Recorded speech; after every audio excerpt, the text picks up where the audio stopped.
names are on the cenotaph. Oh, got it. All right. Oh, crap. Okay, now start again. Okay, this is about the men who died during the First World War, and the names are on the Richmond Hill Cenotaph. And it's always bugged me. I've I've been up there for a number of Remembrance Day services, and they say things like "Let's not forget," you know, and it's a Remembrance Day, and I don't remember these guys. In fact, I don't even know them. I have no idea who they are. So I set out to change that. And the names on the cenotaph are written in a particular order, which is a complete mystery. It's not alphabetical. It's, as far as I can tell, I have no idea what the order is on there. So I'm going to discuss it in what I think is the proper order. It's death order. It's the order in which they died. And it also allows me to talk about the whole sweep of the First World War. So sorry, you're going to get the whole history of the First World War as I talk through these 6 guys: Hughes, Rowley, Caldwell, Case, Monkman, and Cooper. Now, just to get going here, let me see. You get to smoke. The war started in August of 14, and Canada joined right up instantly because of Britain. It was truly a world war. It was on several continents, on land, air, and sea. But I'm not going to discuss all that. I'm just going to discuss one part, the Western Front, and that was fought between the Germans and the Allies, Britain and the Commonwealth. Chris, can we just do the poll now? Just we'll quickly do the poll. Oh, okay, I shall stop. So just ask people to participate, and then I'll end it. We'll just give them a couple of minutes. So if everyone can, I'll count to 10. And if you don't know anybody, we won't expect an answer. So. We submitted. Okay, only 3 of you have responded. Well, hold on.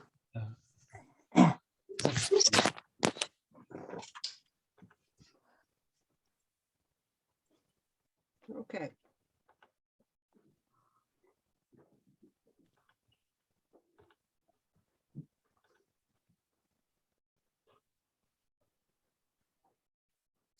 She's walking somewhere. Who is this moving all around? It's Linda. Sure. Oh, they show.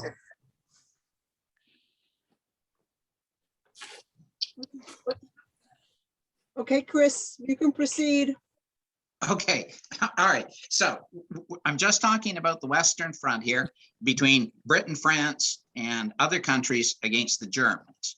Now, Canada didn't arrive until the spring of 15, so they missed a number of the early battles. And by the time Canada got there, the trench system was well established.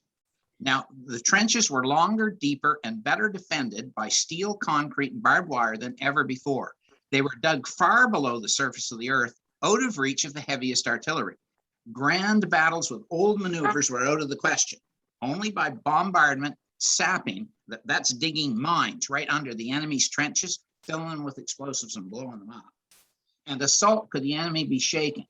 And such operations had to be conducted on an immense scale to produce appreciable results. In such warfare, no single general could strike a blow that would make him immortal. The glory of fighting sank down into the dirt and mire of the trenches and dugouts. Darlene. Oh, come on, there we are. Oh, it's a little slow. Okay, so this is the line of the trenches. It basically never changed. For the whole war, it really never moved hardly at all. You can see Paris down in here. So the French never lost Paris or anything. It went from the sea up in Belgium, down to the mountains, down to the Alps. Now we were, or the British, here I should back up here. The British were responsible for sort of the northern part of it, and the French looked after the southern part of it. And our little part, the Canadians were involved in just the tiniest little section it turns out that from the most northerly part to the bottom part was at most maybe 60 miles. It was nothing. And at first, for 15 and 16, they were up in Belgium, up in the Ypres area, a number of battles there.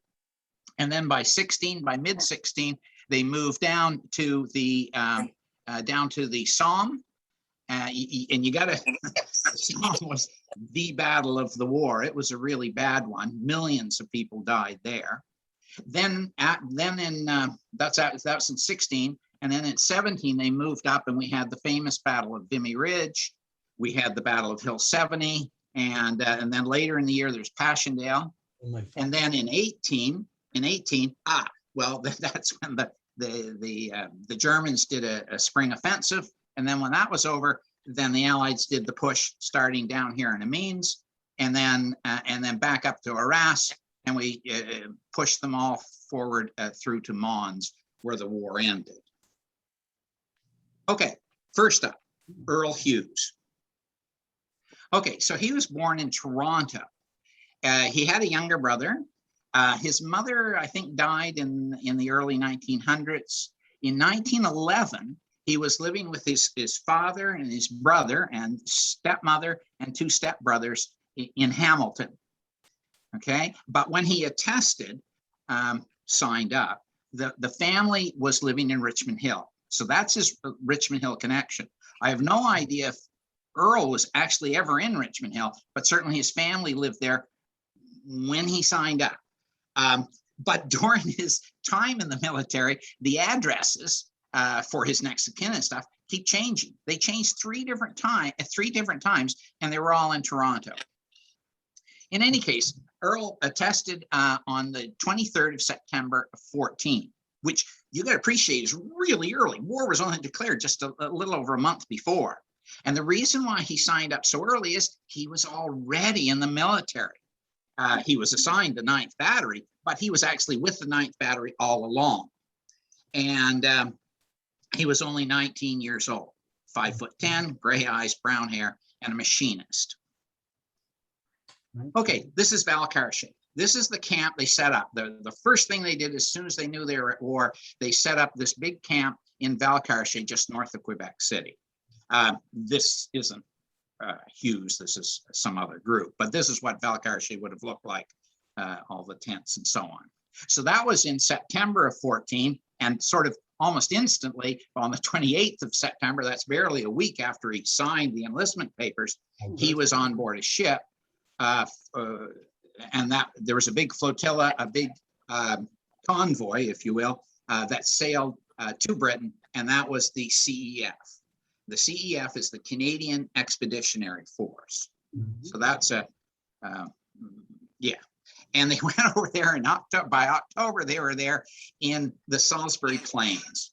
That's where the British put the Canadians at first, and it was terrible. It was a sea of mud. It was just wet and cold, and they lived in tents. They lived in tents until Christmas. Okay.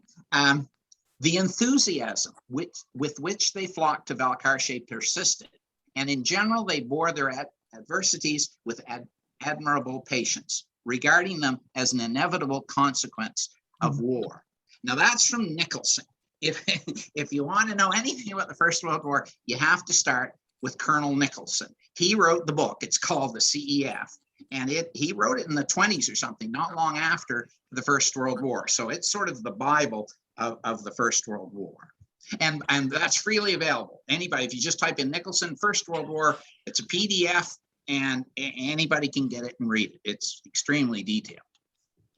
Okay, 9th Battery. So what was Hughes? What was he? Well, he was a gunner in the 9th Battery. And a battery means you got 4 of these 18-pound artillery pieces, guns. And it took 6 men to run a gun. And there'd be tons of other people. There'd be, the officers, the support people, the people that looked after horses. All these things were drawn with horses.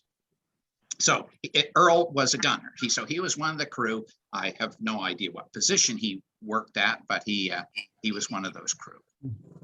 Okay, so they're over there in Britain training, a terrible time.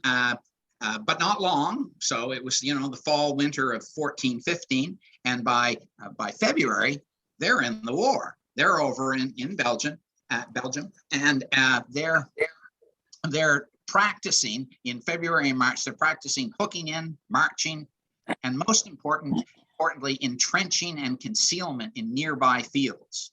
Men show considerable adaptability in disguising gun positions. Now, the first battle was on the 10th to 12th of March. The Canadians were only sort of slightly involved. They were mainly a distraction for the main attack, which was south of their position. And it's really, I'm sorry, there's some of you will think I'm giving you way too many details and others not enough, but I'm just fascinated with the level of detail I do have. So the 9th Battery, for example, fired 131 rounds the first day. And the forward observation officer reported that the effect was good. On the 11th, they fired 40 rounds on enemy trenches, 10 rounds on a house. I can even pinpoint that house. On a map, I can show you where that house was that they bombed, because 4 of them were direct hits on it. It's just, it's really kind of funny, the stuff that you can find out about. This is a map of the area. The Canadian troops are up here, and the battle was here south of them in New Chapelle. By the way, the battle was a bit of a disaster, as most battles were. They gained a little bit of ground, but not much, and there was a huge loss of life and casualties. Okay, so then between battles, that was in March. So by the 23rd of March, they stopped shelling the Germans, and they moved back north to the Ypres area, and they're well back from the front lines now. So they were in reserve. They were more training, of course, they're always training, but they can relax and play sports and so on. But then on the 15th of April, they moved up to the front lines. So from the 17th to the 21st of April, the batteries of the 3rd Canadian Field Brigade, the 9th is part of those guys, they were registering targets and preparing for battle. Registering targets means, they're getting their guns aimed. They knew how to hit whatever they were told to hit. Now, Ypres was extremely important. Like Canada, they fought up there for the next year and a half. It wasn't until later in 16 that they left that area. It was really important they hold that, because it was the last significant town between Calais and Dunkirk. And so you don't want to lose those towns, just across from England. And if they had got to there, the war would have been a completely different thing. So they really had to hold Ypres. They had to. All right. Now, this is sort of an overview of the battle. Okay, I'll get to Hughes and his part in just a minute. But this is a significant battle.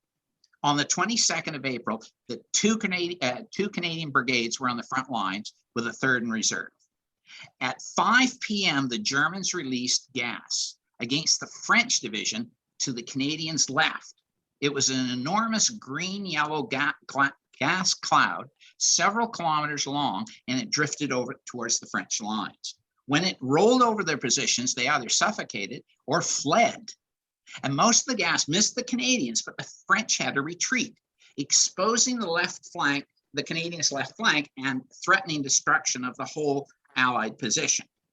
Now, the gas attack tore a huge hole several kilometers wide in the Allied lines. Now, for the next 3 days, the Canadians fought tenaciously to defend their exposed position. They were outnumbered, outgunned, and outflanked. And on the 24th, they faced a second, this time direct chlorine gas attack. And the Canadians counterattacked to stall the German advance, buying precious time for the British troops to rush forward. So ultimately, it was a terrible battle, but they held the line, so to speak. So here it is. Here's I'm pointing with my fingers. You can't see that. There's Ypres down here. There's the town, and this is where Hughes was. This is Hughes. The 9th Battery is right here in that red circle. And look at that. Look at that yellow cloud. That's the gas. Oops. There we are. there's the gas cloud coming at him. This was one of the very first times that Germany had used gas. The Allies had no concept of what it was or how to defend against it or anything. All right. This is a slightly better, more detailed map, and you can see it coming in. The line in here coming down. The Canadians are up here, and Earl is down here. As a gunner, right? The artillery, they're never on the front lines. They're back a ways. They're back a ways. But this is very scary. If you're an artillery person, this is a very scary map, because once again, if you look at the scale up there, you can see how far a mile is. We're talking 100 yards here to the German lines. These are the Germans up here, and the Allies are down below. And there's not much between the Germans and Hughes. All right. Once again, I can get quite detailed. This is from the 9th Battery diary, Major McDougall.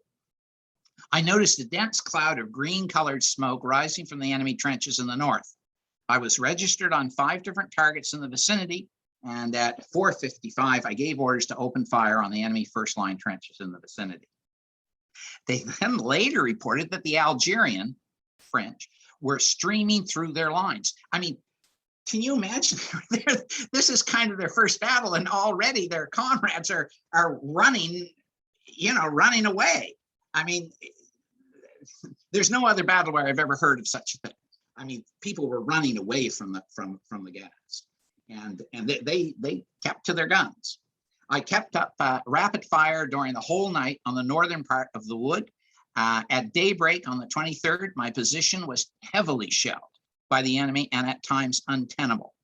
Now, when these guys wrote their diary, they usually tried to make it sound not so bad. So when they say it's heavily shelled and at times untenable, they mean it. Like, it was really bad. During the morning, I received orders to reconnoiter with a view of withdrawing the battery and registering on enemy trench lines. It was impossible to withdraw the battery that day without suffering further heavy casualties. So I decided to withdraw under the cover of darkness, which I accomplished. And that was on the 23rd. And here, the fact remains that the 3 batteries of the brigade, 9th, 11th, and 12th, remained in action on the night of the 22nd and 23rd for several hours with no covering troops between them and the German lines only a few hundred yards away. So once again, under normal circumstances, you got artillery and then you got the infantry in front, and they didn't have any infantry. They had nobody in front of them. They're just there at their guns with the Germans coming towards them. So it's just, it's amazing. It's amazing. But in that heavy shelling, Hughes died. He was killed sometime on the 23rd, and he was 5 days short of his 20th birthday. He was 19 years old. There's no details of the actual time, but it's reasonable to assume he was killed by enemy artillery. He was one of 2,000 killed that day, at that battle in the second Ypres. He was also killed along with 4 others, and all 5 were from the 9th Battery. So from that, I take it that quite likely, because it says in the diary, they were firing all day. They were at their gun firing away, that perhaps an enemy shell came and knocked out the whole crew. The whole crew died at once, perhaps. His body was, it's unclear what exactly happened to his body, because in some records it says he's buried at Saint-Jean. But if he wasn't identified. There's no headstone. Earl Hughes, that makes him an absolute, for sure, unknown soldier. So his name is inscribed on panel 10 of the Menin Gate in Ypres, along with 54,000 soldiers who died in Belgium with no known grave. So there in the upper part, you can see that's the Menin Gate, and inside here is panel 10, or just a little fraction of it, and there's Earl Hughes. That's his name. And the sad part is there's the general that wrote the diary entry is there as well. His major that was commander of the 9th Battery died just a few months later, I think in May. This is a newspaper article of his death. Writing to his father, Gunner Hughes told how one of the members of the battery had washed overboard by a wave as they were being transported to France. And this is this is a bit weird too, because these guys, nobody else did this, but when these guys went to France, they took a very long route. They didn't just go quick across the channel. They went way around. It took them like days to get from England to France. It was very bizarre. I don't understand why, but in any case, it was a tough crossing. And it says, I fired the first shot of the 9th battery. He said, Major McDougall is going to have the names of the gun crew engraved on the shelf, which he is keeping. And I find that extremely sad because we're pretty confident that didn't happen. Okay, medals. I'm not going to talk about the medals that everybody got. They virtually all got the same ones, with the exception of Hughes. Hughes got this one. This one is the 1914-1915 Cross. And because he was in the war and fighting in Europe in 15, he gets that cross. Nobody else, none of the other 6 guys gets that. They all get the middle one. This is the British medal, British War medal, and this is the Victory medal. So anybody who fought in France or Belgium in World War I would have got these, whether they lived or died. Now, because the 6 people I'm going to be talking to all died, they all received the silver or the Memorial Cross. They also got something called a plaque. It's not a very pretty disc, and they got a scroll. So they got a plaque and a scroll and a Memorial Cross sent to their relatives, of course. Now, one last thing, I can't leave this without telling about this part about Earl's story, is less than 2 miles away from where Earl's 9th Battery was on the 23rd, a doctor was working in Essex Farm dressing station. He was deeply affected by the horrors of the war, and he wrote a poem about the battle. And he wrote a poem about this battle, the battle that Hughes was in, the Second Ypres. And when he said, "We are the dead," he was talking about Earl. Nobody else, not the other guys. He's talking about Earl. And of course, that was Dr. John McCrae, and the poem is In Flanders Fields. So the next time somebody reads that poem and you hear that, and they say, "We are the dead, short days ago we lived," that's Hughes. That's Hughes. Okay, Rowley. I got 5 of them to go, so let's go. Rowley. Okay, so Rowley's born in England. Okay, he likely immigrated to Canada sometime between 11 and 15. But the rest of his family, they were all in England. And one of the things that's kind of neat is even though he was Church of England at one point in the record, say he's Church of England, he joined the Presbyterian Church. And I think he's this guy here. He's the second guy in the back. This is from the early days of Richmond Hill, the book.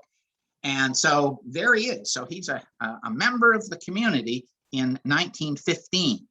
So in July of 15, he attests in Toronto, and he joins the 25th Canadian Infantry Battalion. Now,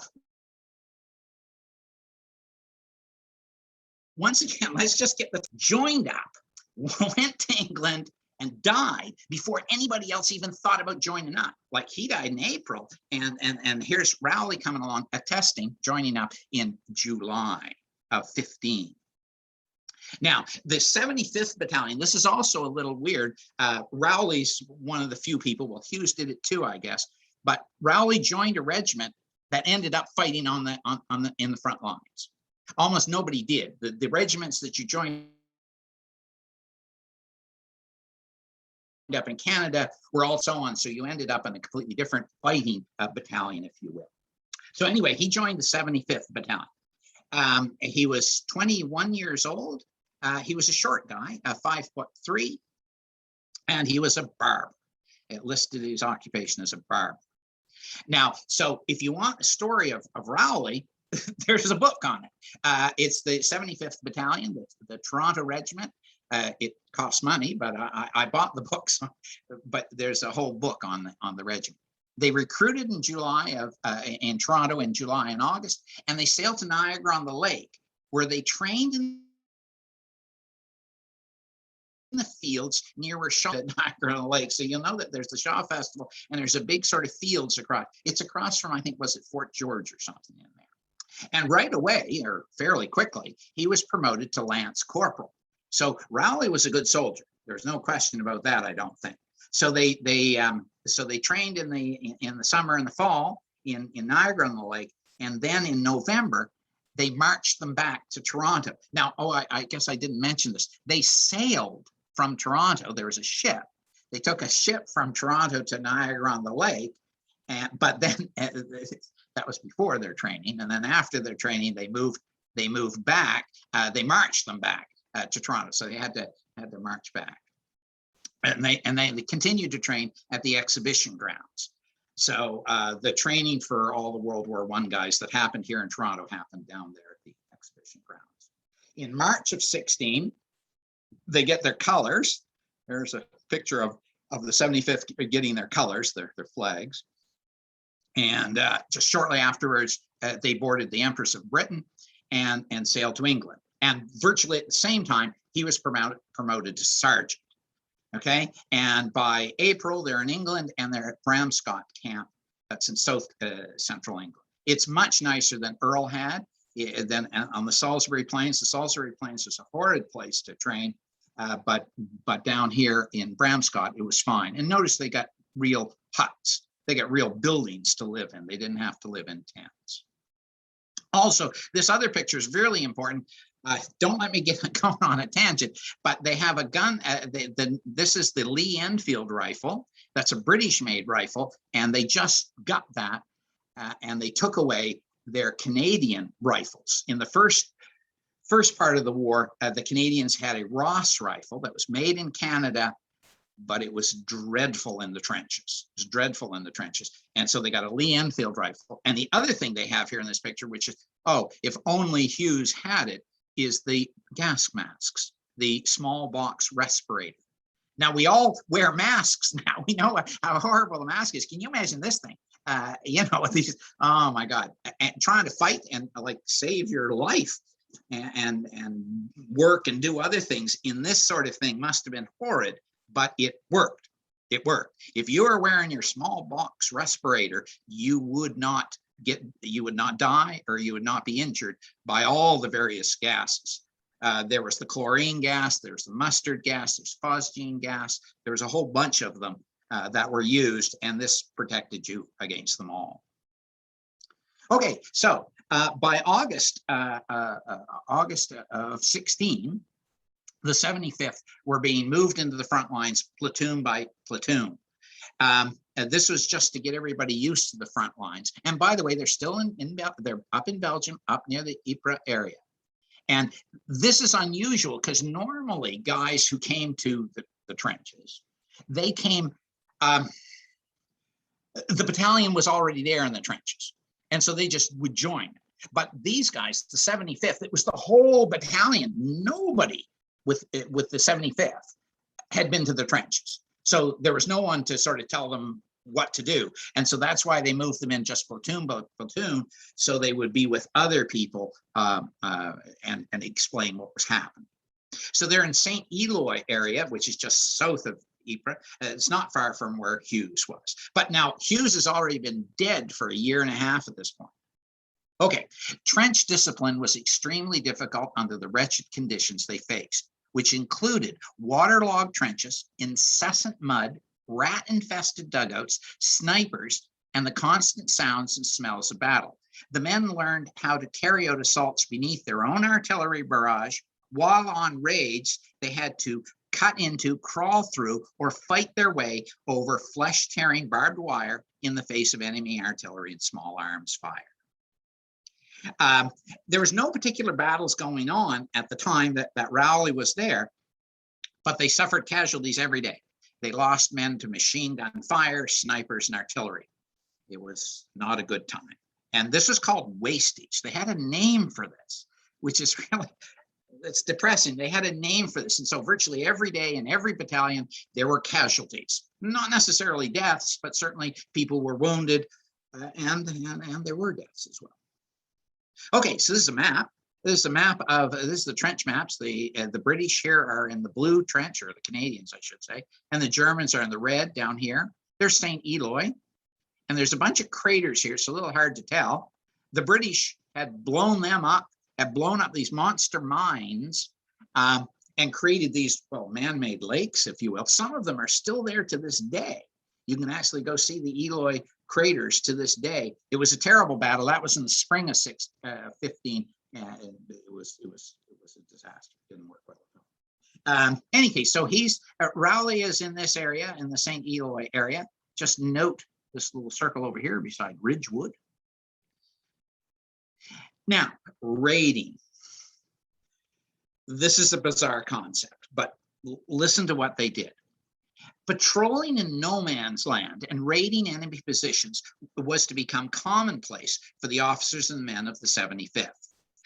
Their supreme commander wanted the officers to be aggressive and wanted probing patrols and offensive thrusts against the enemy. Intelligence gathering, disposition of the enemy forces opposite was the primary focus. In other instances, securing a prisoner was ordered, and small patrols led by an officer would endeavor to secure one from the enemy's front line trenches.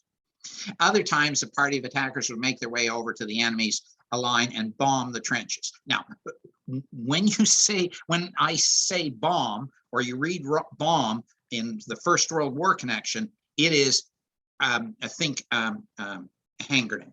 It's a hand grenade. Like in our modern day, when I think bomb, I think an airplane drops a bomb. Well, there was some of that. There was some of that, but in this context, it's a hand grenade. Yeah. So Rowley was one of these scouts. Rowley was one of these scouts that led these raids. So let's be clear on what they're doing. They're running across no man's land towards the German trenches and into the German trenches. Like, are they crazy? Like, oh my God. I mean, normally in trench warfare, you want to hunker down in your own trench and just don't do anything. These guys actually ran across no man's land on purpose. Now, they do it at night. There's no night vision goggles back then, but they do it at night. Now, this is a picture of it, but I mean, this is artist rendition, and I can imagine it looks something like that, except for this. They got a bloody moon in it. Well, they wouldn't do it in a full moon. It had to be really dark. It had to be really dark. And they would take these sort of things with them, clubs and knives with them. They'd make up their own sort of devices, because the last thing you want to do if you're in the German trenches is start firing a weapon. You don't want to fire a pistol or a rifle, because then that'll wake up the whole German army and you're in their trenches. So whatever you're going to do, you want to do it as silently as possible. And Rowley gets killed. He's one of the fastest guys to die. In fact, he's one of the first guys to die of the 75th. They weren't there a month, and he died on the 10th of September. They just arrived in August. He was a scout. He'd been in no man's land virtually every night of the battalion's first trench tour. A magazine editor wrote, "Lion-hearted, full of pluck and devotion to duty, this gallant NCO was shot through the stomach. He died before reaching the regimental aid post. 4 others were wounded that night." And it says, this is the circumstances of casualty. When returning from patrol duty in front of Crater 1, St. Eloi, he was struck in the abdomen by a bullet. He was immediately attended to and carried to the frontline trench, where the medical officer rendered every aid possible, but the wound was of a serious nature, and he died on the way out to their dressing station. So, wow. And because they had the body, they knew who, he was buried. He has a proper tombstone, and he's buried in Ridgewood Cemetery, that little circle I showed you on that map. So nice little cemetery, and there's his headstone. He was 22 years old, and he'd only been there a month. He'd only been there a month. Caldwell. Okay, we finally arrived at somebody who is from Richmond Hill.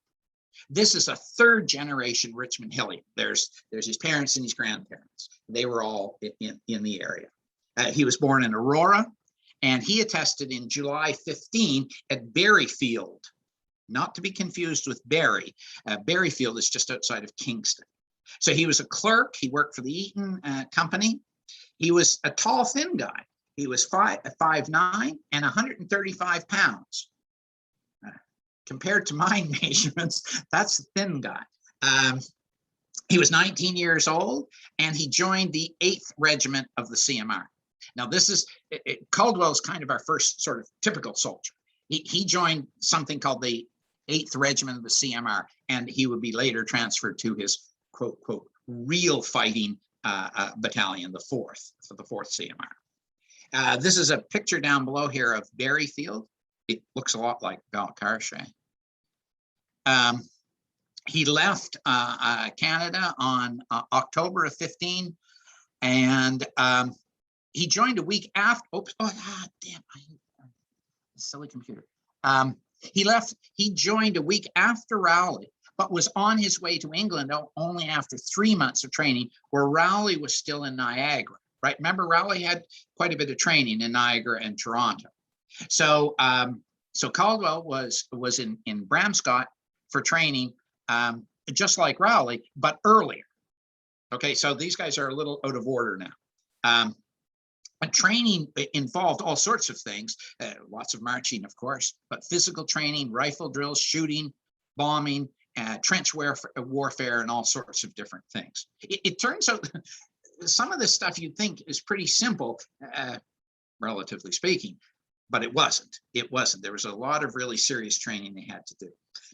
Anyway, in January 16, he lands in France. And then by February, he's transferred to the 4th CMR, and he's with them in Belgium. And the 4th CMR, they moved in and out of the front lines, again in the Ypres area, just very much where Hughes was and Rowley would be later.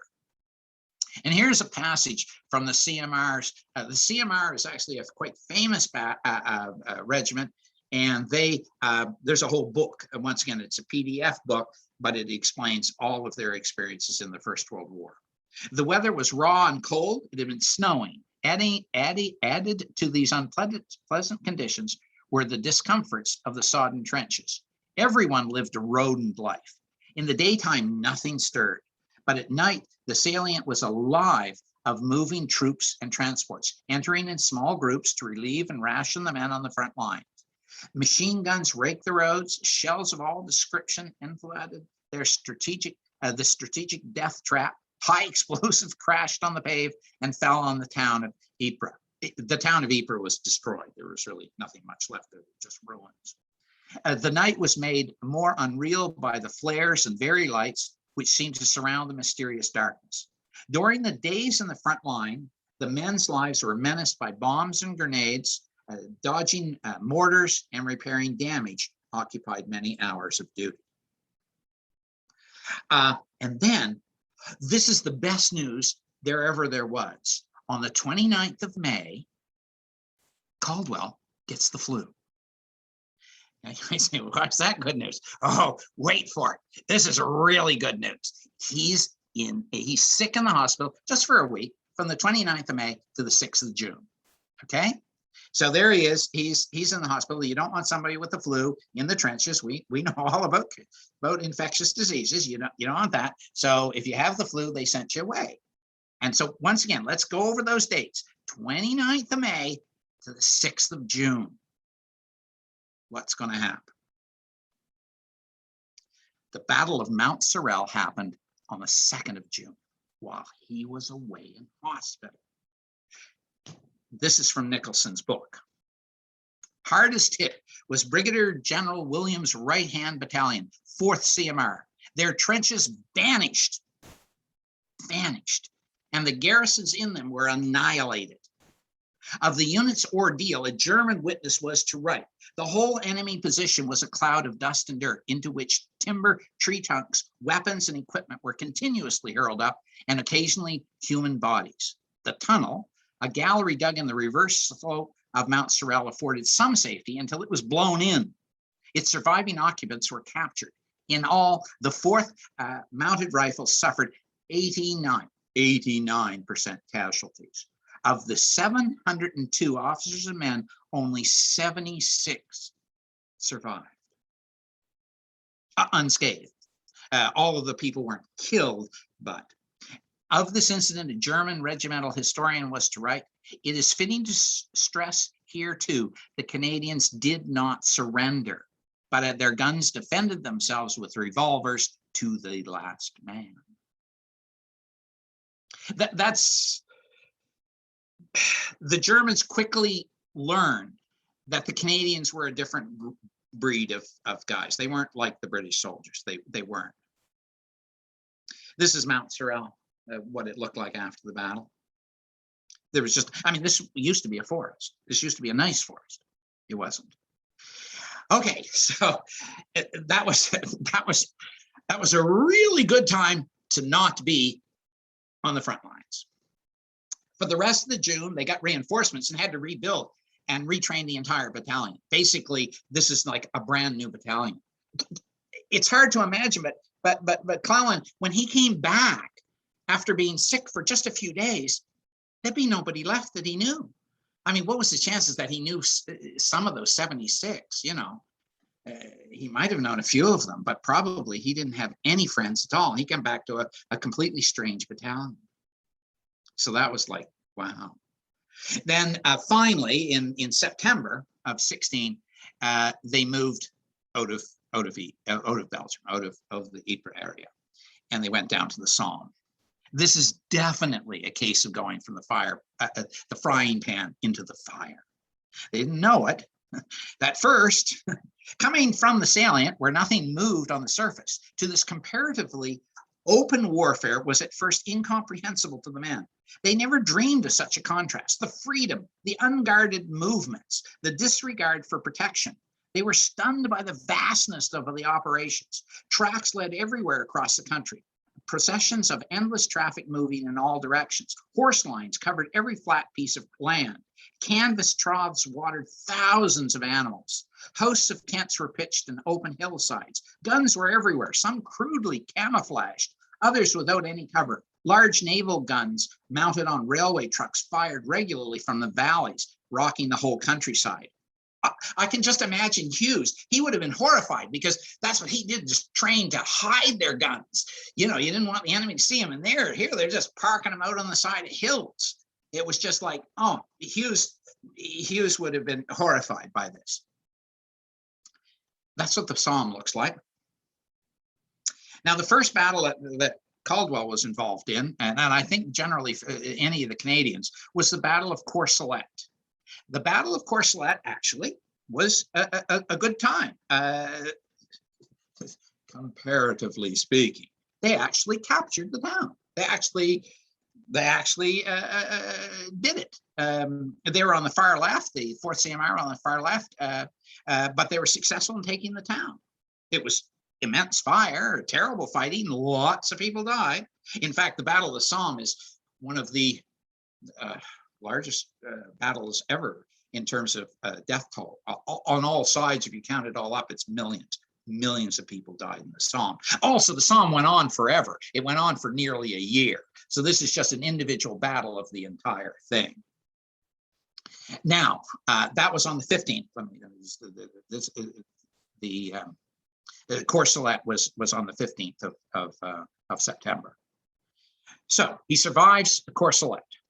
Okay. Now, this is the battle for Regina Trench on the 1st of October. Okay. This and you can see, here's the map. Here's the map. Here's Courcelette down here. They've taken it. The Canadian divisions are sitting there on Courcelette. And here's the line. The Canadian lines are here. And then up here, this is Regina Trench. So the Germans are in the top part of this picture and the Canadians in the bottom part. And here's the 4th CMR. There's where Caldwell was. And if you look a little bit more closely at these, you'll notice that the lines go forward from the starting point. This line's the starting point. They go forward up to Regina Trench and then turn around and come all the way back. And you notice it's not just the 4th CMR, it's all the other guys doing it too. They're all going up and coming back, except for these guys over here on the far right. You've got the 18th Battalion and the 29th or something, the 20th Battalion. They just go forward. Oh, I hate that. But they didn't actually reach their objectives. In any case, what's this business of going forward and coming back? Well, that's a retreat. That's a disaster. So if you see this on a battle map where the lines go out and then they come back, that's very bad. That's very bad. From the war diary, the first 2-minute barrage, which was supposed to be 100 yards in front of the enemy trench. That's how you blow up the barbed wire, right? There's barbed wire in front of everybody's trench. So you need the artillery to blow it up. But it didn't do that. It went over it and it landed on the enemy's trench. And you might think, oh, that's a good thing, land on the trench. No. You don't kill guys. You don't kill guys by bombing their trenches because they're hiding in dugouts way below. You're not going to kill them with artillery if they're hiding. So the second minute barrage was going clean over the enemy's trench, enabling him to man their parapets without casualties. So if you fire behind their trenches, well, they're going to come out of their dugouts and get a hold of their machine guns and such. And so they're going to be there waiting for you. And the wires there in front. So C platoon, who attacked on the left, met with the same result, being wiped out by machine gun fire after they left the communication trench. Now, I don't know which company Cullen was with, but they were all companies suffered the same fate. And he was one of the people who died that day. He was 20 years old. And now all of the soldiers, the names of the 6 guys on our cenotaph, the thing to remember about Caldwell is he is the classic, I would call him the classic soldier. He's the guy that when the whistle blew, went over the top, and he knew it, and the officers knew it. They kept saying to the artillery, you didn't cut the wire. The guys are manning their machine guns. And so that's Caldwell. So when you remember Caldwell, remember that he's the guy that went over and he knew he was going to die. He just knew it. I mean, there was this wire, everybody's firing at them. Not only were the machine guns, but of course there's the artillery. And because he went out into that, well, everybody with him died too. So no one could even hardly report his death. And so at first he's reported as missing. Like, you got to be kidding me, he's missing. But anyway, in a few days they sorted it out and said, yeah, he was killed. And they said he was wounded by an enemy shell, but owing to immense fire, no kidding, he could not be taken out, and he thought he died of his wounds and never recovered. So I don't really want to think too much what it was like for Caldwell, but it wouldn't have been nice. So he was hit by the shrapnel from an exploding shell, and no one could get out to get him, nor recover his body. By the way, that was 1st of October. They didn't take Regina Trench until sometime in November, and they didn't take it really. They just blew it up. They blew the smithereens out of it. It was just awful, just awful. So Caldwell has no grave, but his name is on the Vimy Memorial. And it's really neat. The Vimy Memorial is really cool. They got maps and they tell you where all the names are. So I've never been there, but if I did, I could walk right up and I could find Caldwell's name. There it is right there. It's right in the center of this picture, G.C. Caldwell, right there in the middle. Case. Case was born in England. He immigrated to Canada in 1906, and he lived with Robert and Mary Lindale, their brother and sister, and he was their hired man. So he was on Yonge Street. His next of kin, he listed as Miss Lily Dunn, a girlfriend who lived at 26 St. Clair Avenue East, and she received his medals upon his death.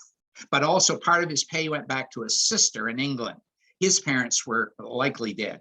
William Case's parents were likely dead. One of the reasons why that's true is he was 40 years old. Everybody else was like 20. He's 40, so he's the old guy. He's the old guy. He was 5'9", and he was a farmer. He trained at the exhibition grounds, and he was part of the 170 Battalion for the better part of 8 months, from February to October of 16.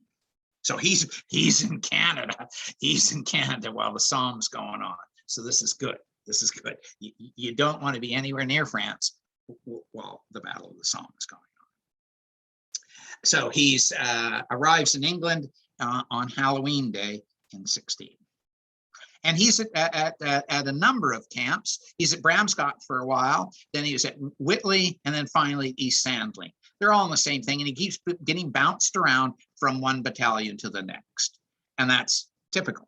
That's very typical. The idea that somebody like Rowley would stay with the 75th was actually unusual.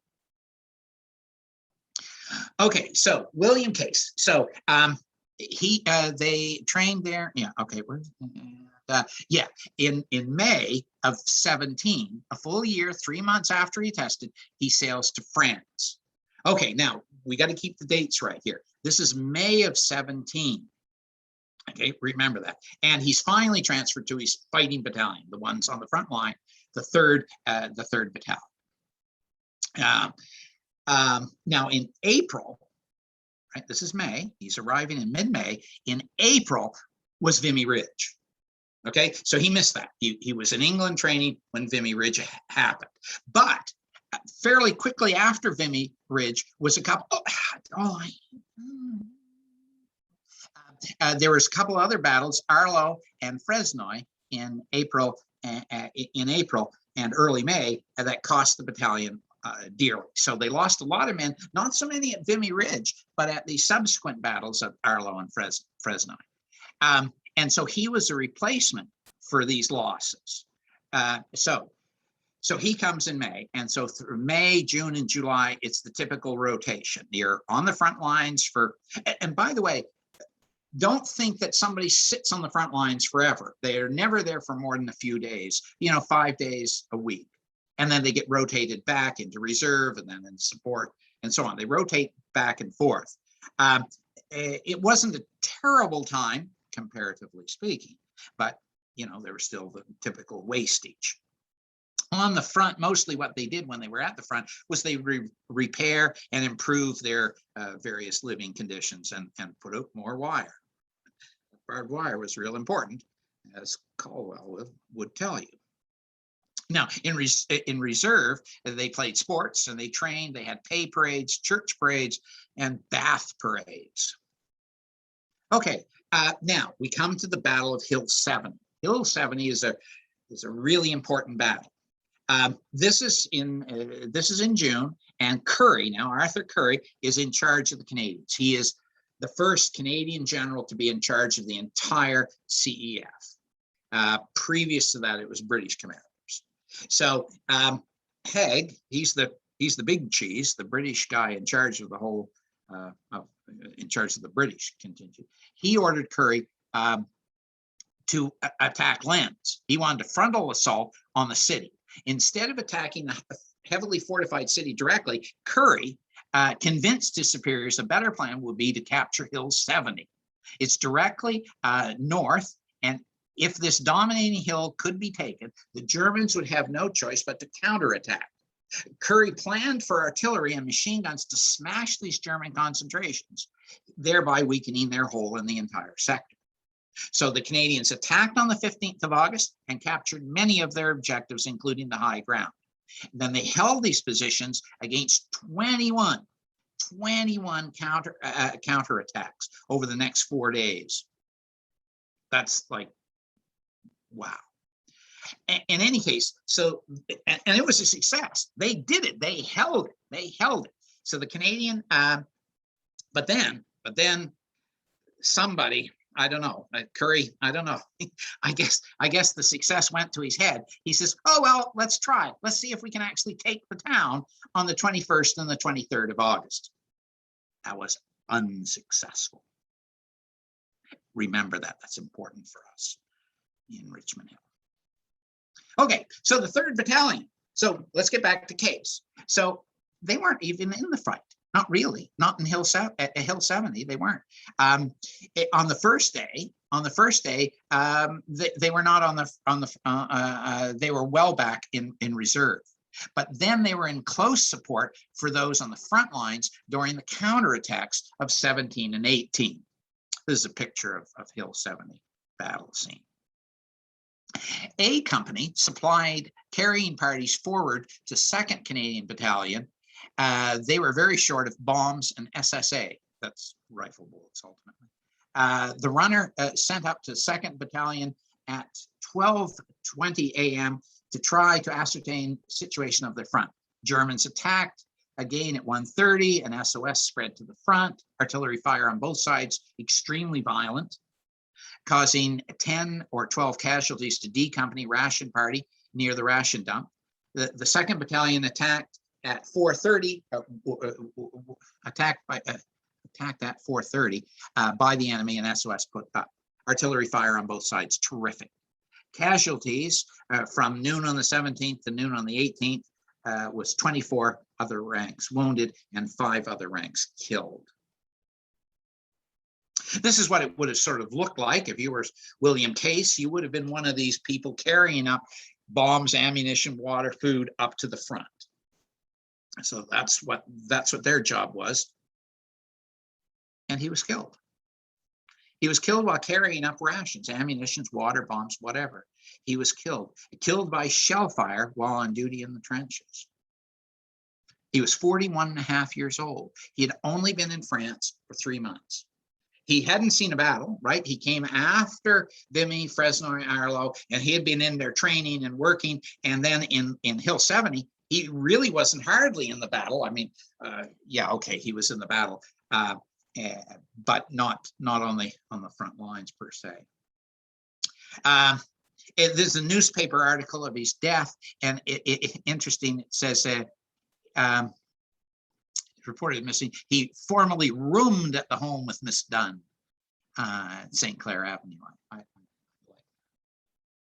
He had no relatives in Canada. And because he didn't die in the heat of battle where they couldn't recover his body, they definitely recovered his body.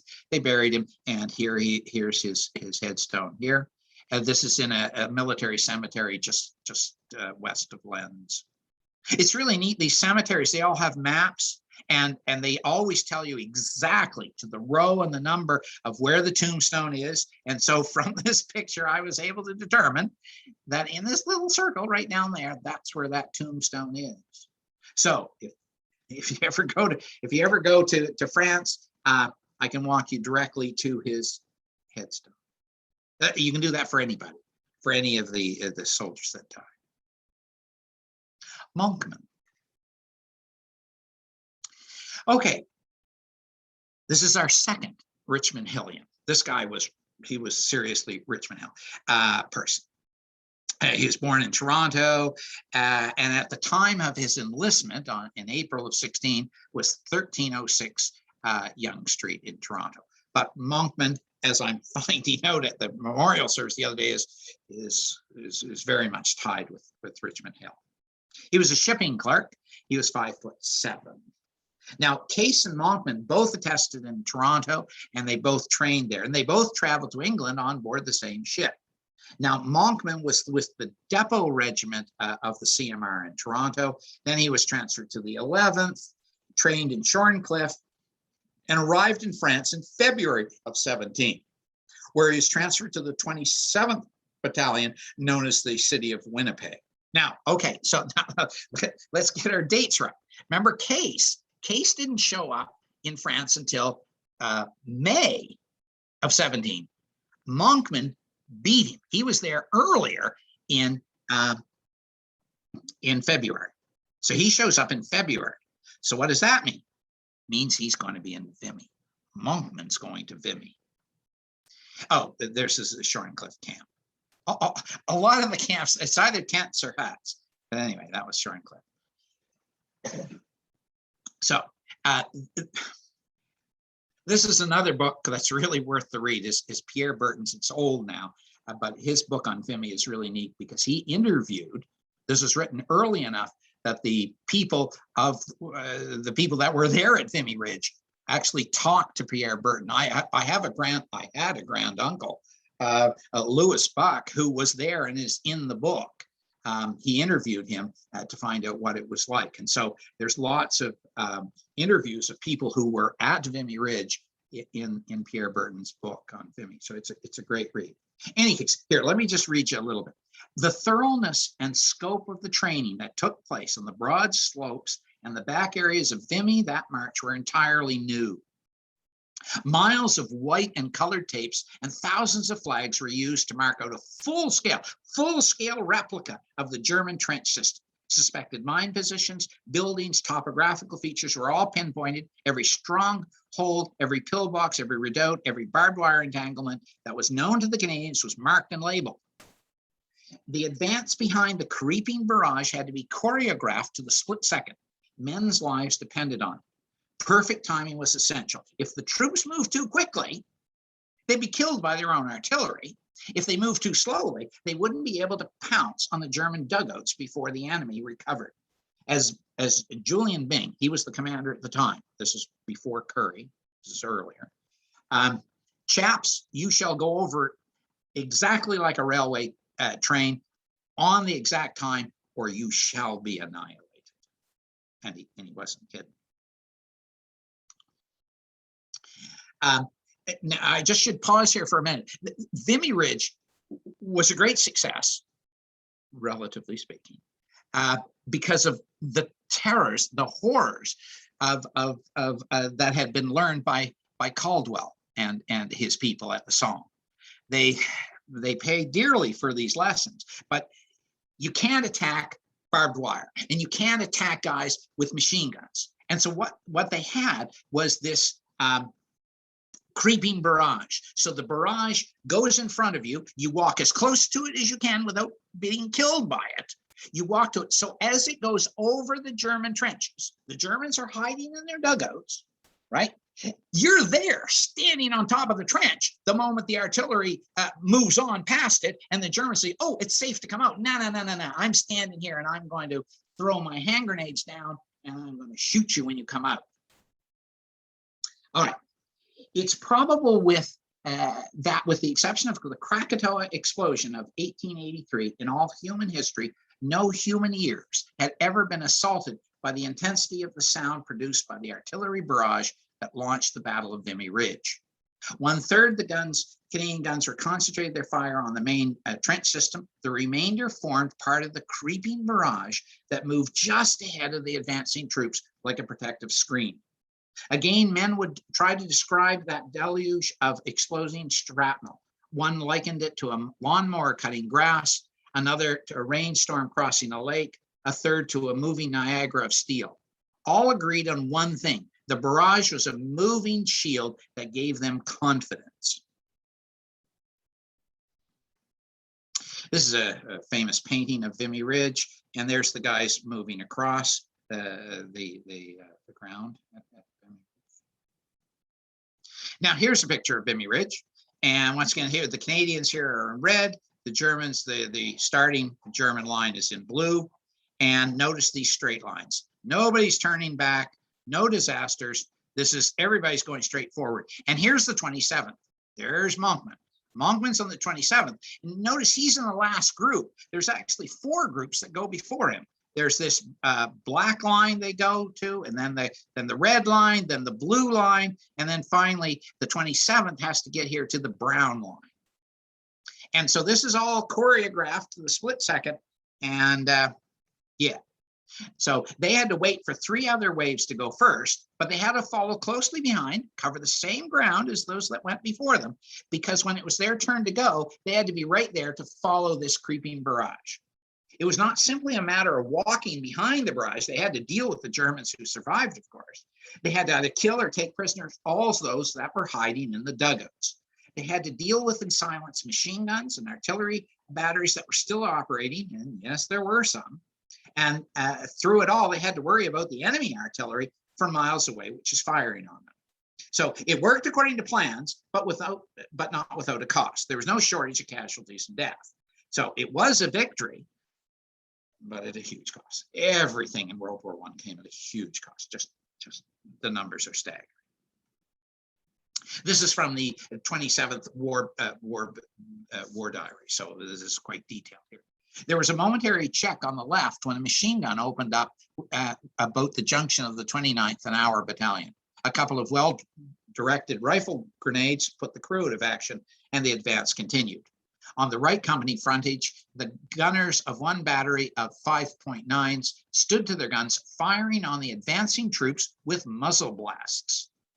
Our line, led by Captain Lane, A Company, went over in a rush and seized the guns and put out of action those of the crew who resisted and took the remainder prisoners and prevented the guns from being dismantled. It should be mentioned that when the battalion charged the objective and the enemy guns were firing point blank with muzzle burst, our men charged without hesitation. Casualties now totaled about 100. A Company under Major Totten were justified in taking great pride over this capture.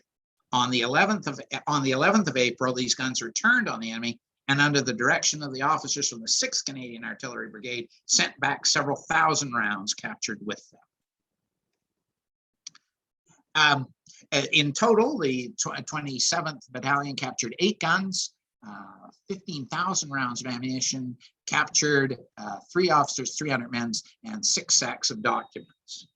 A large number of rifles, equipment, telephones, and such. The cost of the battalion, and they had 21 officers and 636 men before the battle, was 3 officers killed, 6 wounded, 41 men killed, and 156 wounded or missing. That's a total of 206. That's about a third. And this is a success. This is a good battle. This is a good battle, and they still lost nearly a third. A third, yeah. But it should be noted, I got to say, that Vimy is, everybody's heard tons about Vimy, I'm sure, but the thing was, the British had tried it, the French had tried it, and the Germans were very confident that no one could take it. The fact that the Canadians took Vimy Ridge was, it was just amazing. It was just amazing. And most of it is attributed to Curry and that advanced planning. It was the advanced planning, and they got the artillery right, and they just got everything right. And it was tremendous. Now, after Vimy, there was a couple battles in the same area, one of which was Fresnoy. Now, Monkman and the 27th were very much in the front and center for those battles too. And in one of them, Lieutenant Combe of the 27th, he received a Victoria Cross for his action in the battle. I won't go into all of his details. But the interesting thing is he had 5 men with him. As far as I could tell, no one's ever said who those 5 men were. It might have been Monkman. Monkman might have been there with that guy. He might have known him or not. We don't really know. In any case, in July, they moved north, west of Lens, in preparation for Hill 70. We've now caught up to Case. Okay, Case had missed Vimy, Fresnoy, and Arlo. He had missed those battles, and he had shown up just in time, basically, for Hill 70. Monkman had been in the thick of things all through it. So they're now all there at Hill 70. But remember, there's 2 parts to the Battle of Hill 70. The first part on the 15th of August, which they took Hill 70, and that was good. But then a week later, they tried to take the town. Okay, here's the battle map. Look again. Here's the Canadians over here, and here's the town of Lens. And notice all these nice straight lines. That's the attack going forward, and that was on the 15th. That was all great. That was all wonderful. But here's the 27th Battalion down here in the very center. And you'll notice there they're going forward towards town, and then they're coming back again. They're going forward and back again. A freaking disaster. B Company in the center was held up by a strongly wired and well-fortified strong point manned by machine guns. Where have we heard that before? That's Caldwell and the Battle of Regina Trench. There were snipers and bombers. The left of the company was unable to proceed. The right pushed through to combat trench, led by Lieutenant Woods. They stormed a machine gun post, killing and capturing 2 of the crew, and were then joined by Lieutenant Mackey of A Company, who was attempting to make connection on his left. The fighting throughout the sector was very severe. And again, when they say very severe, they mean very severe. The houses in the vicinity were well fortified with concrete and well manned with machine guns and snipers and supported by bombing parties. While the operation was not successful insofar as gaining territory was concerned, all ranks were fully convinced that the enemy had paid very dearly for his resistance and the losses were 3 to 4 in our favor. That's probably not true. That's probably not true. In fact, the casualty figures for the Germans are always unclear. This is what it looked like. It's a town, the town of the buildings and so on. And, you know, with an ordinary rifle and grenades, you're not going to do a whole lot to these brick buildings and so on. And it's like, think about this. If you're fighting, you know, you got a rifle and you're going up with machine guns, where do you want to be? Do you want to be in the middle of Yonge Street, or do you want to be out in some farmer's field? If you're in some farmer's field, maybe you can dig something in front and throw up some dirt. Maybe there's a bit of a hole, a low spot that you can hide in. In the middle of town, there's no place to hide. They couldn't make trenches. They couldn't get out. The total, the 27th Battalion, there was 30 other ranks killed that day, and Monkman was one of them. He was killed by shrapnel. Actually, he was killed by artillery fire. And just like Caldwell, his body was not recovered because it's in the big battle. You can't run back out to get somebody who is well, even wounded or dead. You're not going back out. If you get back into your trench and you get back, you're not going back for them. And so he has no known grave. He was 21 years old, and his name, just like Caldwell, is on Vimy. And there it is. There's Monkman's name on Vimy. Okay, this is the last guy. I promise we're nearing an end there. Cooper. Okay, Cooper, third generation Richmond Hill man. He was 9 days shy of his 23rd birthday when he signed up in March. He was a farmer, 5'5", 140 pounds. He attested to the Toronto recruiting depot and was assigned to the 198th Battalion. I have to smile at this. The 198th Battalion was known as the Canadian Buffs. They had the Buffs, strong men, I guess. They had one commanding officer, Cooper, and I looked at it when I first read that. I said, oh, I wonder if he was his uncle or something. And the answer was no. I could not find any connection between the commander and our Cooper. They trained in Toronto and in Borden, and they sailed to England in March of 17. Okay, that's after a solid year, right? He attested, let me go back here. He attested in March of 16. So in March of 17, after a full year of training, they went to England, and he was at Whitley Camp, and they trained there for a full year there. So he's been trained for two years. Now, this 128th, the Buffs, that wasn't, it didn't go to the trenches. He was actually arrives at the 20th Battalion in the field, part of the 2nd Canadian Division. So let's get our timelines again straight. Cooper signed up after Case, but before Monkman. Basically, all three, Case, Monkman, and Cooper, all signed up pretty much at the same time. But both of those guys, Case and Monkman, they had died in the Battle of Hill 70. So Cooper was in training in England during Vimy, Hill 70, even Passchendaele. Okay, we have to begin to talk now about how the war ended. Okay, because Cooper, he trained for 2 years, signed up in 16, and so this is 18. This is 18 that he arrives in France. So what's happening? Well, in the spring of 18, there's these German offensives. And you'll notice that what happens is they've taken this ground, this shaded blue area, they've taken this, they've pushed the Allies back. They still haven't got to Paris. Paris is still out of range, but they've pushed it through. And you'll notice there's a section up here they didn't push through. Oh, yeah, they didn't push through this section. And you know what? That's where the Canadians were, because that's up around Blends, Hill 70. And Vimy is just right there. Vimy is so small, they don't even put it on the mark. But that's where the Canadians were. Now, I'm sure they had other reasons for not attacking there, but some of it had to be the respect the Germans had for the Canadian fighting soldiers. It really was. The Canadians were crazy. They were running across no man's land, Rowley was running across no man's land in the middle of the night to kill Germans in their trenches. Like, wow. Any case, how did the war end? And the answer is it's a counting problem. It's an arithmetic problem. The Germans had less men. It's as simple as that. Why did we win? It wasn't because of anything other than we had more men. It's just as simple as that. And the generals knew it. All the generals, both Allied and Germans, they all knew it.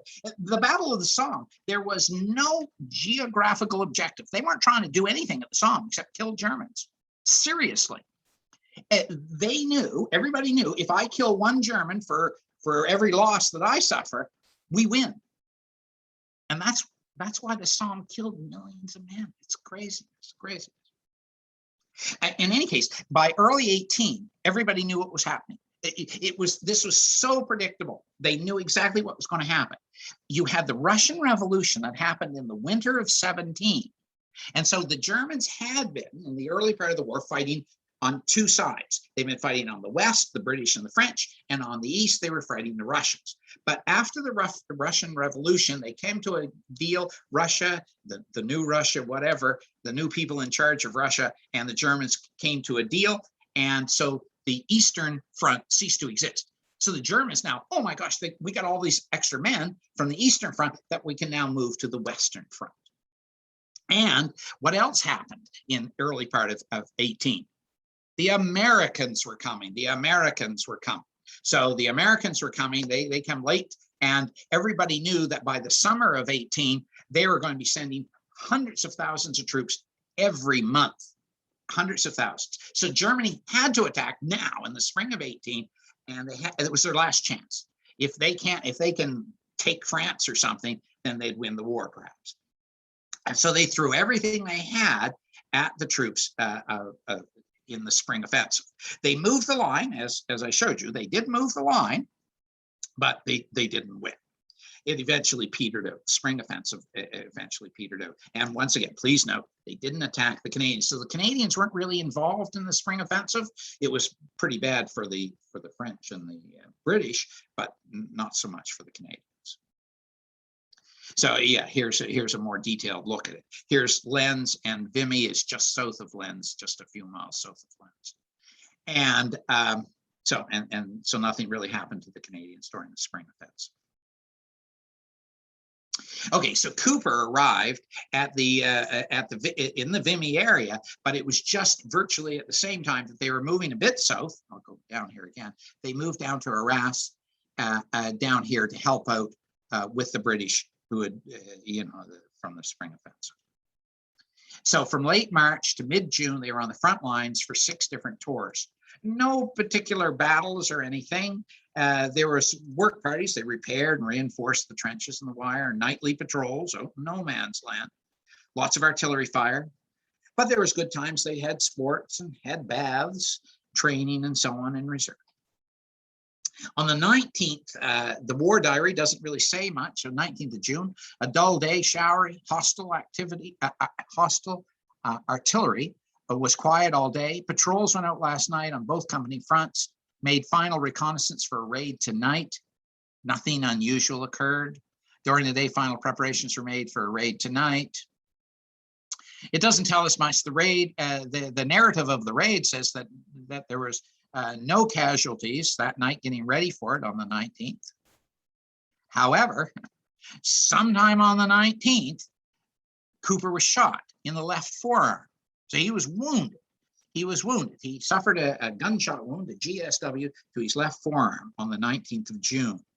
By the way, as far as I know, he's the only guy of the 6 who was wounded. Everybody else was just outright killed.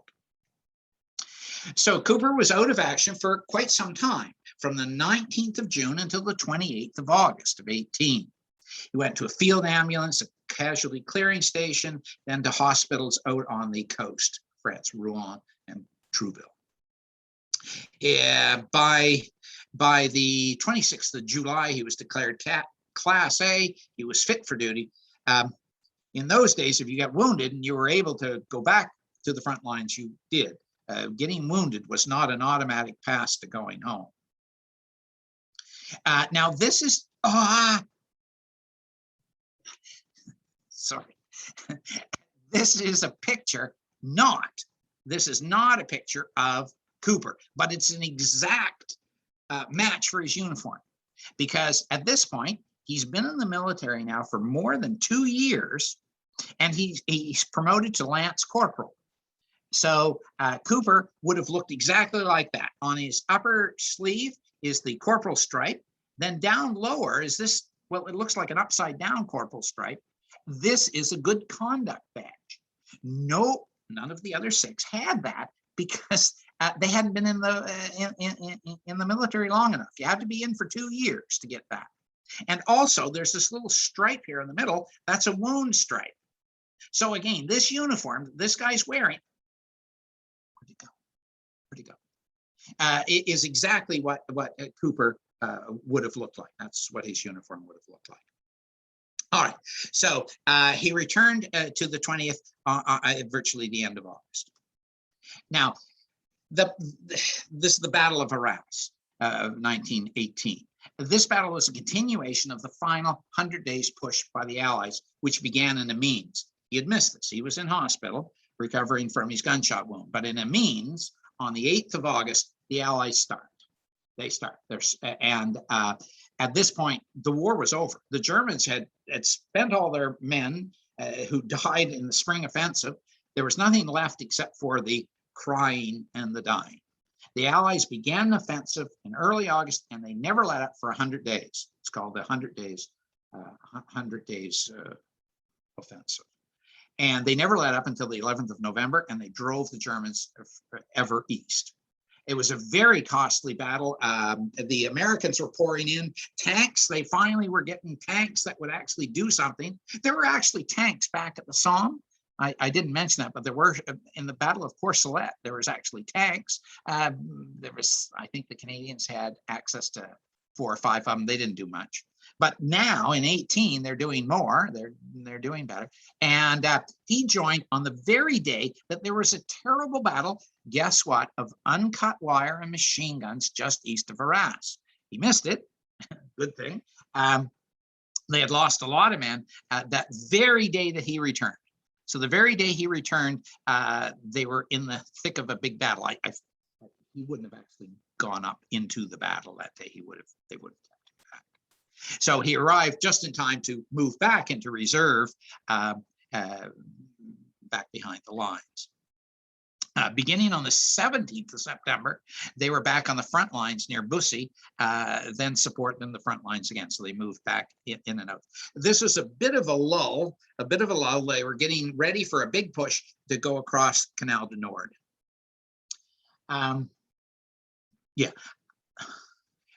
Right.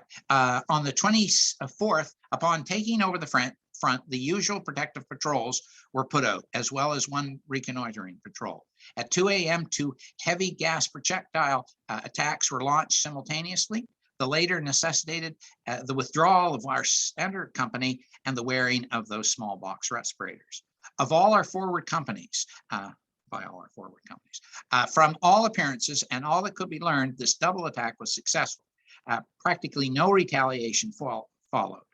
During the night, we suffered 7 casualties, all being wounded. Throughout the day, and particularly in the afternoon, the enemy strafed our position with his artillery, numerous gas shells being used. On the 25th, throughout the night and early this morning, the enemy was active. At 5 a.m., he dropped a heavy barrage considerably to our right and apparently made a local attack. Our SOS did not go up, but our supporting artillery opened a slow fire on the position of our SOS lines. The day was a busy one, taking over parties from the 16th Battalion and the 6th York and Lancs called to make preparations for the relief tonight. I'd just like to explain a couple of things there. In the first, on the 24th, they say about the 2 heavy gas projectile attacks. That's the Canadians. One mustn't think that, oh, gas was something terrible that the Germans used only. No. Everybody on all sides was certainly guilty of launching gas attacks. Everybody launched gas attacks. And it's kind of ironic here. It does say that they had to wear their small box respirators. So it didn't work real well. That is to say, they lobbed the gas at the Germans, but obviously it must have drifted back because of the wind. And these guys, you know, our own guys, the Canadians had to wear their respirators. And also the tail end there on the 25th, they're getting ready to leave. There's the taking over parties. In order to go to the front lines, to move up a battalion, what you do is you send a few guys earlier to find out actually how you weave your way through the trenches so you don't get lost on your way up to the front. Here's a map, shows the area here. That's a trench map. This the actual trenches in this one. But here's Bussy, and here's the Canal du Nord. And what I want you to look at here is this is from 100 years ago. This is a map from 1918. This is a street view, you know, from Google Google Maps from 2021. This is 100 years later, and look, all the roads are the same. Look, you can see the Canal du Nord is still there. What used to be the railway is gone, but you can still see the line where the railway was. All the roads are the same. It's the most amazing thing. Those trench maps, you can just lay them directly onto Google Street Maps. Every one of them, the little forests, everything, still there. Still there. It's really quite amazing. In any case, Lance Corporal Cooper was killed on the 25th. He was 25 years old. He says, while on duty at a machine gun post, he was killed by a mortar. Killed him instantly. And he was buried. He has a nice headstone. He's buried in Sun Quarry Cemetery, about 10 kilometers from where he died. I have a Grand Uncle Billy, died in that same battle just a few miles away from him. This whole project started with me is in Upton Woods, which is just a nearby cemetery. So that was Cooper. Because he was at the machine gun nest, I think it's reasonable to assume he was a machine gunner. Okay, the Cenotaph, let's bring it back now. Let's conclude. In 1923, in August, they had it. And here is the Cenotaph that's still standing. And on the right is the Monkmans. No, on the right are the Coopers. Coopers are here to the gun, or to the right of the gun, and the Monkmans on the left of the gun. And that gun, this photo is actually quite clear. I'm pretty confident that gun is a 17 centimeter medium range German trench mortar gun. And a gun like that probably fired the shell that killed Cooper. I mean, if they were sitting beside, obviously it wouldn't have been that one, but a weapon of war that killed their son. I wonder if they knew that. Okay, let's rehearse. So next Remembrance Day, you can remember Hughes was a gunner. He was a gunner at the Second Battle of Ypres, and he is one of the dead. We are the dead. Rowley was a scout, not lacking for bravery, was running across no man's land, trying to get into the German trenches. He was killed. Caldwell is the classic soldier. He's the over-the-top guy running into certain death. That's Caldwell. That was Regina Trench at the Somme. Case, he's the old guy. He was just unlucky. He was killed when he was carrying up supplies in the Battle of Hill 7. Monkman's he's the real battle tested. He's the most hardened, battle hardened guy of the bunch. He fought in Vimy, at Fresnoy, and in Hill 7. So he has 3 battle honors to his name. And Cooper was the longest serving. All the other guys did not last huge long time. in the military. But Cooper was 2 years. He was trained forever. And he was just killed by a random mortar, in the Battle of Harass several months before the end of the war. And so that's the 6 guys. And that's my email if you want the book. if you think this is too much, or this is not enough detail, if you want more information, I got tons more, and I can send you my PDF. But anyway, there you go. So